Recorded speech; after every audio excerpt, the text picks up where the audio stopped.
پہلی بات تو یہ ہے کہ ہم فیض کہتے کس کو ہیں. تو فیض ہے بمائنے فائدے کے.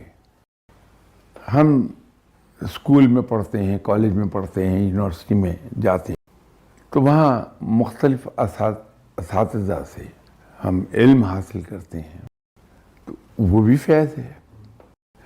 پھر ہوتا یہ ہے کہ جب آپ اسٹوڈنٹ تھے تو آپ نے دیکھا ہوگا کہ primary school level, high school level, college, university, کوئی نہ کوئی استاد آپ کے لیے ایسا رہا جس کے اندر آپ کو بے پناہ کشش محسوس ہوئی، اور آپ ان کے کلاس میں آنے سے خوش بھی ہوتے تھے، ان سے مل کر خوشی ہوتی تھی، ان سے پڑھ کر خوشی ہوتی. یہ ایک نیچرل چیز ہے کہ انسان جن سے ذہنی طور پہ متاثر ہوتا ہے وہ ان کے زیادہ زیادہ قریب رہنا چاہتا ہے.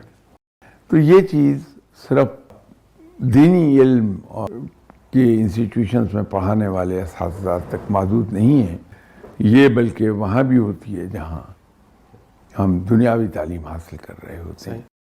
تو میں تو اس کو کہتا ہوں کہ وہ فیض یافتہ ہے جب انسان کی زندگی کے رویے، اور خاص طور پر دوسرے انسانوں کے ساتھ اس کے رویے اور دوسرے انسانوں کے ساتھ جو ڈیلنگز ہیں اس میں اس کا رویہ وہ کیسا ہے.